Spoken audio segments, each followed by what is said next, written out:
My sister demanded, "Skip your job interview and drive my son to his baseball game tomorrow." When I refused, she taunted me. "Where's your wife and kids?" "Oh right, you don't have any." My parents guffawed, so I replied, "Still unemployed? I suppose that's why I've covered your rent. Until now." Asterisk, what do you do when the people you love most start treating you like an ATM and a chauffeur, then laugh in your face when you finally try to stand up for yourself? It's a question I never thought I'd have to answer, but it changed everything. Asterisk, my name is Caleb. I'm 33, and for most of my life, I've been the default person. You know the type. Oldest kid, built-in babysitter, the one with the spare keys, who knows how to unclog a sink without it turning into a full-blown emergency. My profession? I'm a chef. Not the fancy TV kind, though. More like a real kitchen, double shifts, burns on both forearms that look like little white flags of surrender. People always think chefs party at 2 a.m., but most nights, I'm just scrubbing prep tubs, doing mental math about food costs, and trying to make rent. I've learned to keep my knives sharp and my feelings dull. It's just easier that way. In my family, I was always the steady one, which, translated, really meant the person who never said no. I moved couches, changed tires, answered texts that started with "quick favor." I was the one who remembered birthdays, brought the casseroles, and somehow knew exactly how many spoons were left at my parents' house because, I swear, spoons disappear faster than money around there. Then there's my sister, Bree. She's 2 years younger, and she's been golden since birth. She's the kind of person who can miss a payment and still charm the landlord into giving her an extension. She has a son, Tyler, who's 10, obsessed with baseball and YouTube. My parents? They loved Bree and Tyler loudly. Me? They loved me quietly, with chores and assumptions. It was a Thursday night. I pulled into my parents' driveway after a shift that smelled like garlic, butter, and a fire alarm that just wouldn't quit. I had a huge interview the next morning, a sous chef position at a new hotel. This was a big step up, better hours, actual health insurance that didn't feel like a bad joke.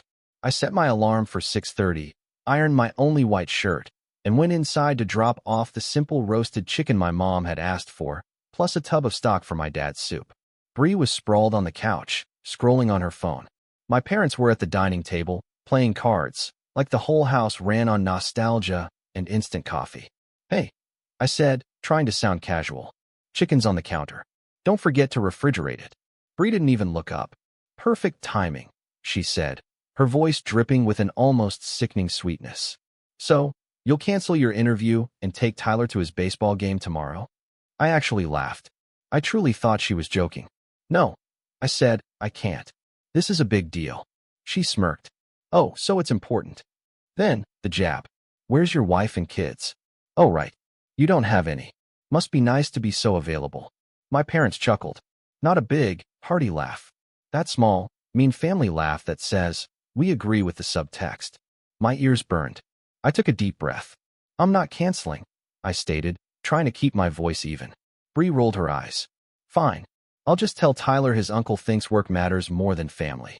My mom sighed dramatically, like it was her cue. My dad stacked his cards too loudly. The whole room seemed to lean in, waiting for my usual surrender. But I didn't give it. Not then. I just said, "I'll text you after my interview," put the lid on the stock, and walked out. I left my parents' house with the smell of garlic still on my hands, and that bitter laugh caught in my throat like a bone I couldn't swallow. Becoming the family driver, loan officer, and personal chef wasn't an overnight thing. It happened the way kitchens get dirty, one small spill at a time until the floor is sticky and you're practically skating on it. We grew up in a 2-bedroom house with a tiny yard and a grill my dad called the Beast. Mom ran a daycare. Dad drove a delivery truck. We were fine, you know. Not great, but the lights stayed on. The fridge was full if you liked leftovers and coupons. For birthdays, we got one present and a store-bought cake. If the present was big, the cake was smaller. That's how you balance books when you don't call it balancing books. I learned early that food made people quiet. If Dad came home snapping, I could hand him a plate, and I'd feel the tension in the room soften. I learned to stretch chicken thighs with beans and rice. I learned my job was to cover the gaps, the broken latch, the forgotten permission slip, the awkward silence after Mom said Bree was special. By high school, the roles were set in stone. I worked nights at a diner. Bree did theater and took photos where she always looked so effortless. I'd come home at 1 a.m., hands smelling of onions and fryer oil, to find a note. Caleb, can you take Bree to school at 7 a.m.? Mom. Of course I did. Always. I got into culinary school on a scholarship. It covered tuition, but not knives, shoes, or commuting. So I washed dishes at night to afford my knife roll. Bree tried community college, hated it, dropped out for her mental health, and somehow, no one insisted she finish. She just floated between part-time jobs and creative projects. When Tyler was born, everything shifted again. Family first, Dad said. Which, for me, meant, Caleb, do more. I was 25, staging free labor at a decent place while working at a mediocre one just to pay my own rent. Bree moved back in with our parents for a bit, until she got on her feet with the baby. It's just until I find something stable, she'd say. You understand, Mom would add, like a blessing and an insult rolled into one. I stepped up. Of course I did. Formula is expensive. Diapers? Double that. I started dropping off groceries on Sundays because I was already batch cooking for myself, and adding one more pan of lasagna didn't feel like much. I covered their internet when it mysteriously got shut off.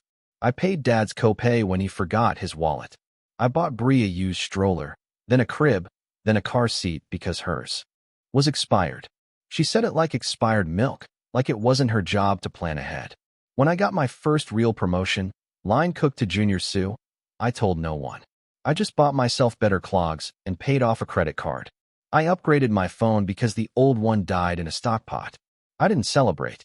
Celebrating felt like tempting fate, or worse, inviting criticism. Must be nice, Mom would say, whenever I had something new. The rent situation started as an emergency. Bree's name was on a lease with a boyfriend who left. She was short just this month. I sent $850, then $400, then $100. The numbers blurred. She texted she'd pay me back when her photography took off. I asked what took off meant. She left me on read. Then Mom called. Bree and Tyler are moving in for a while. She said, the apartment is too much. How long is a while? I asked, my voice tight. Don't be cold. She snapped back. The house filled with kid noise again. Tyler's laughter made it hard to stay angry. He called me chef and asked if garlic was a vegetable. We made pancakes shaped like dinosaurs. I taught him to crack eggs with 2 hands. I watched Bree scroll on her phone while I packed his lunch. I told myself I was doing it for him. A pattern set in. I'd get a quick favor text from Bree at 3 p.m. about a 4:30 p.m. pickup. Can you run Tyler to practice? I'm editing. Or, can you swing by Target? He needs cleats. Or from my parents. We're out of paper towels. Dad's cell bill is weird again. The microwave quit. None of it catastrophic. All of it cumulative. I tried to draw small lines. I can't do weekday pickups. I'm on the line. Give me receipts, please. Ask me, don't assume. But the lines blurred when Tyler's face crumpled because he'd missed practice, or when Mom sighed and said, you know, we can't do it without you. I watched my bank app more than I watched TV. I tracked everything in my phone notes. $42.18 for cleats, $75 for a clinic, $285 for their electric because the AC ran a little high. $100 here, $300 there. I'd tell myself I'd scale back next month. But next month arrived, bringing with it new holes to patch. Meanwhile, my career kept inching forward. I helped open a bistro as a lead cook. The chef there taught me more about salt than any class. He also taught me about boundaries. He was blunt. You show up early for everyone, he said. Show up early for yourself, once in a while. He pushed me to apply for that hotel gig. You have the palate and the head for it, he insisted. Stop waiting for permission. The week of the interview, I tried to set the table with my family. I told them it mattered. It's a real shot, I said at Sunday dinner. Better pay, a team I want. I'll be less available that morning. Bree twirled her spaghetti. You'll be fine, she said. You always are. Dad clinked his fork, a small warning sound. Don't forget where you came from, he said. Which, in our house, always meant, stay in your place. Mom asked if the hotel had good leftovers and if I could bring some by. Tyler asked if I could come to his next game and cheer when he was up to bat. Yes, I told him, just not this Friday morning. Bree sent the cancel your interview text on Thursday. My parents laughed. My ears burned. That was the first big crack. The rest was already split underneath, just waiting. The blow-up landed 2 days later at my parents' place. It was supposed to be just cake for Tyler's big game. It turned into a tribunal. My interview had gone well. Suit jacket from a thrift store, crisp white shirt, clean apron folded in my bag like a promise. We talked menu philosophy and labor costs. I didn't babble. I didn't apologize for wanting it. When I got back in my car, I saw 14 texts from Bree. Did you seriously ignore me? Tyler cried. Mom had to call Aunt Leah to drive. You're selfish. I didn't answer. I drove to my parents for the cake thing because, apparently, a part of me still believed showing up could fix anything. In the kitchen, frosting sweated under plastic wrap. Bree stood with her arms crossed. Mom's mouth was a thin, hard line. Dad held a knife like a gavel. Apologize to your nephew, Mom said, skipping hello altogether. For what? I asked, my voice dangerously calm. For choosing work over family. Bree snapped. For leaving us in a bind. I told you a week ago I couldn't take him, I countered. You turned it into a dare. Dad slammed the knife on the cutting board. We don't escalate over these little things. It's not little. I shot back. You asked me to cancel a job interview because you keep planning on my time like it's yours. Bree laughed. That same, sharp, mean sound. Where's your wife and kids, Caleb?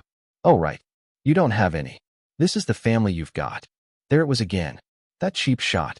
My parents' eyes flicked to me, waiting for my usual swallow and forced smile. My chest went hot, then cold. I saw every just this once, every quick favor, every Venmo note that said Ty, like it was a tip. I put both hands on the counter, bracing myself. No, I said. Excuse me. Mom uttered, disbelief coloring her tone. No. I repeated, my voice steady now. I'm not apologizing. I'm not canceling things for you. And I'm not pretending this is normal anymore. Bree rolled her eyes. So this is revenge. This isn't about revenge, I said, and I felt my voice strengthen, taking control. This is about closure. Silence. Even Tyler paused his YouTube video in the living room. I took out my phone, not to read anything, but to look at the notes I'd kept. Dates, amounts, times I'd driven an hour each way for a 5-minute pickup. It wasn't for show. It was to remind myself I wasn't imagining it. I've been paying your rent for 6 months, I said, and Bree's jaw twitched. I've covered Mom and Dad's utilities 3 times this year. I bought the groceries in your fridge right now. Every time I said I couldn't, you made it personal. Every time I asked for planning, you called me selfish. Dad frowned. You think money makes you better? I think money has been the leash you tug, I said, looking him dead in the eye. And I've been the one wearing it. Bree pointed at me. Say that in front of Tyler. Say you don't care about family. I looked at my nephew. He stared like kids do when adults pretend they aren't listening. I care, I told him. I care enough to stop lying about what's fair. Mom's voice turned soft, like the edge of a knife wrapped in a towel. Sweetheart, you've always been particular. Don't be cruel. I'm not being cruel, I said. I'm being clear. Bree crossed her arms tighter. Then be clear. What do you want? I want you to stop treating my time and money like a public utility, I said. I want you to plan Tyler's rides before the night of. I want you to pay your own rent or downsize. I want Mom and Dad to ask me for help instead of assigning it. And if you can't do that, I want distance. Dad snorted. So you're kicking your family out of your life? I'm putting a door on a house that's had none, I explained, my voice low and steady. You can knock. I'll decide if I can open it. Bree scoffed. Pathetic.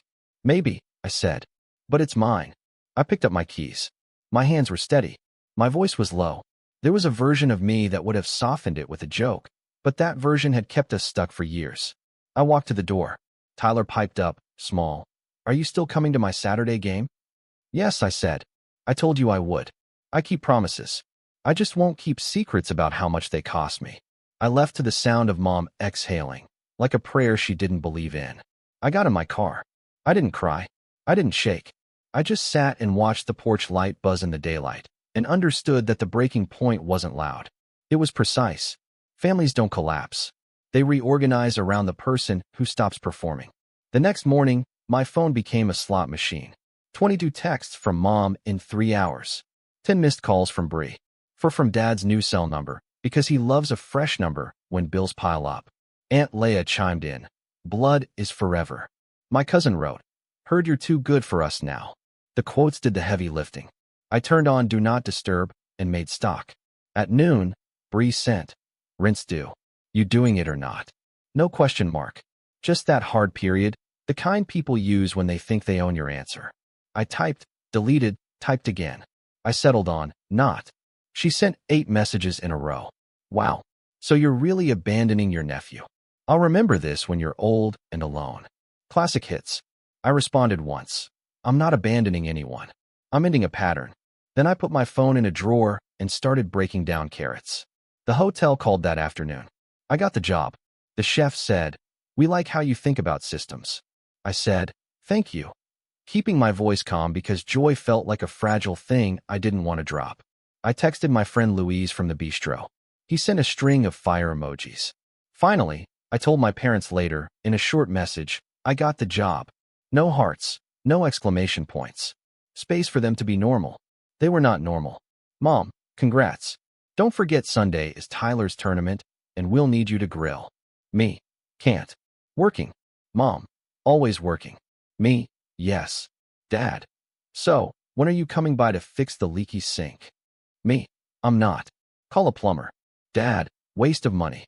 Me, it's your sink. Silence for 2 hours. Then, from Bree, landlord says we have to be current by Friday or he files.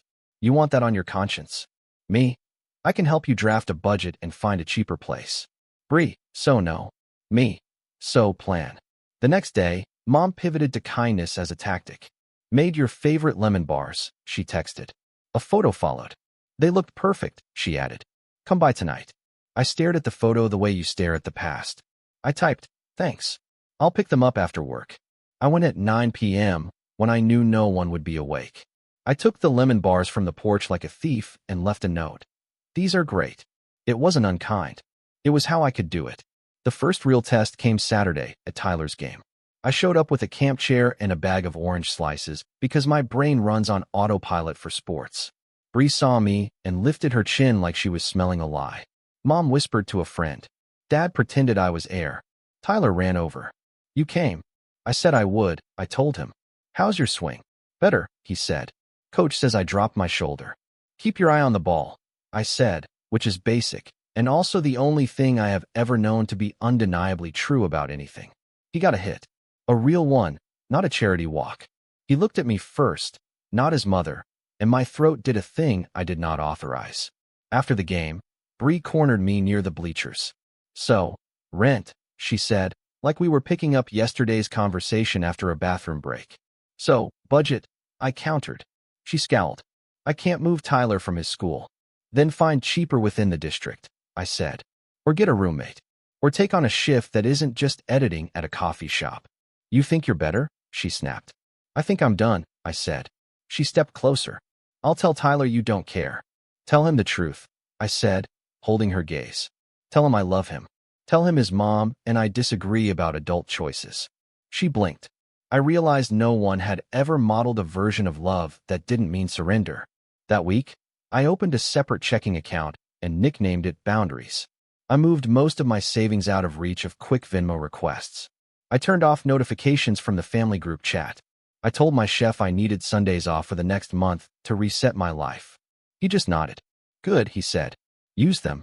On the second Sunday, I sat at my tiny table and wrote down every recurring expense I'd ever absorbed. Bree's phone line, Dad's streaming passwords that still billed to me for some reason, Tyler's sports registrations I'd fronted. I canceled what I could. I sent 3 texts. To Dad, Disney Plus is on my card. Canceling end of month. You can start your own. To Mom, please stop putting my number on forms as the emergency contact for bills. Use yours. To Bree, I won't be available for weekday rides. If you can't find someone, call the league. Many parents carpool. The replies came fast and dramatic. Dad, ungrateful. Mom, you're breaking my heart. Bree, hope your fancy chef friends can come to your funeral when no one shows up. Muted. 2 weeks into the new job, I met with HR and set my beneficiaries, a thing I'd put off forever. I listed a charity I care about, Louise, and a note that said, if Tyler is over 18 and in school, he can apply for a one-time grant. It was private. It was mine. It was a way to love a kid without funding an adult's choices forever. There were cracks in the storm, small signs that things were changing. One was a voicemail from Dad at 11:43 p.m. Sink's fixed, he said. Plumber cost $180. Robbery. Then a smaller voice. Worked fast, though. He hung up before the thank you could sneak out. Another crack. Bree texted me a photo of Tyler doing homework. He asked how to multiply, she wrote. We watched a video. No ask, no jab, just a report from a different planet where we shared information instead of invoices. I noticed the house I rented got quieter, too. Not just because there were fewer calls, but because my brain stopped rehearsing arguments in the shower. I cooked for myself without making extra to drop off. I tried a dish, charred cabbage with anchovy butter, that nobody in my family would eat. I plated it like a restaurant dish and sat at my own table, eating it while it was hot. On the first of the month, Bree didn't text at 8 a.m. She texted at 8 p.m. Made rent. 2 dots. Wasn't easy. I typed, proud of you. And I meant it. She didn't reply. That was okay. The quiet didn't mean nothing hurt. It meant the hurts finally had names. When Mom posted a Facebook photo of Tyler with a caption that said, "It takes a village," and tagged everyone except me, I closed the app and did the dishes. When Aunt Leia wrote in the family chat, "Caleb thinks he's better," I didn't defend myself with my ledger. I let other people think whatever made their lives feel meaningful. 3 weeks after the breaking point, I met Bree for coffee because she asked, and because I said I would try if she asked without demanding. We sat at a little table by the window. She looked tired. Not performative tired. Real tired. I found a cheaper place, she said, picking at the lid on her latte. It's smaller. Tyler has the bedroom. I'll do the couch for now. It's in the same school zone. That's good, I said. How's he taking it? He likes that the park is closer, she said. He told me to ask you if you could still come to his Saturday games sometimes. I can, I said. I like watching him try. She chewed her lip. I was mean, she said. About the wife and kids. Yeah, I said. You were. I'm sorry, she said. Not dramatic, not weaponized. Just words, finally in the right order. Thanks, I said. I'm not changing the boundary. I know, she said. We sat.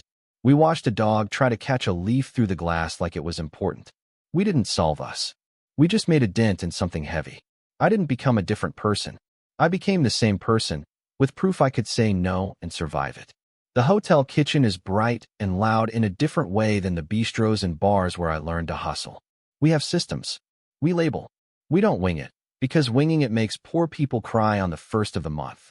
I run family meal at 4 p.m. and feed the crew pasta and salad and sometimes chicken thighs, because I can't quit chicken thighs. Someone always says, "This is the best thing I'll eat all day." And I believe them, and it matters. I set alarms for things that are about me. I booked a dentist appointment I'd rescheduled 4 times. I bought a new pan with a handle that won't blister me.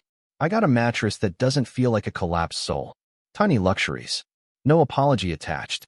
Sundays, I walk to the farmer's market and buy too many lemons. I text Louise photos of ugly tomatoes like they're pets. Sometimes I see a family doing the full movie version, matching outfits, stroller, laughter, and my chest tightens. I used to think that meant I'd failed. Now I think it means I'm human. Bree and I are not best friends. We are not enemies. We are people who share a childhood and a kid we both love. She sends me Tyler's schedule on Mondays instead of hours before the game. I circle 2 dates a month and write Ty in my notebook like a reservation I'll keep. When I can't make it, I say so on Tuesday, not Friday at 5 p.m. Mom still sends Barb texts sometimes. Haven't seen you in a while, she writes. Hope the hotel is worth it. I reply, it is. Hope you're well. Dad calls once every 2 weeks to ask, you still working there? Like a test I keep passing. He told me last week the sink hasn't leaked since the plumber came. He said it with grudging respect, like the pipe had betrayed him by doing its job. Tyler called me on his own last Friday. We made stir fry, he said. I cut carrots like you showed me. That's awesome, I said. Did you keep your fingers tucked? Claw hand, he said proudly. Mom says I can use the small knife, not the big ones yet. Smart mom, I said. He paused. Are you mad at us? No, I said. I was mad. Now I'm just done being used. Oh, he said, like he had found a new word. I still hear Bree's old line in my head sometimes. Where's your wife and kids? And it stings less every time. My life isn't a waiting room for someone else's approval. It's a kitchen I get to run. The last thing I did for me was tape a card by my door at eye level. Black marker. Simple. Respect is the price of admission. I read it before I leave. I read it when I come home. It applies to everyone, including me. Here's the part one want to say for anyone who understands the math of being useful until you disappear. Saying no picked a fight I'd been losing by default. It didn't make me cold. It made me honest. It didn't end love. It ended access. This isn't about revenge, I told them. This is about closure. I meant, I'm closing the tab you've kept open on my life. You can open your own. So, when I think about that Thursday, the interview, the laugh, the order disguised as a favor, I don't picture the look on Bree's face. I picture mine, in the car window. Tired. Steady. Not cruel. Clear. I still bring soup sometimes when Dad is sick. I still slice extra cake on birthdays. I still cheer too loudly when Tyler hits the ball. But I don't cancel a job interview for a ride that could have been arranged with a calendar and 2 texts. From now on, we plan, or we don't. We ask, or we don't. We respect, or we don't. I love them either way. I just love myself enough to stop paying for everyone else's emergencies with my future. That's my door. That's my boundary. And for the first time, it feels like mine. What about you? Have you ever had to draw a hard line with family, even when it felt impossible? How did it go? I really want to hear your stories in the comments below.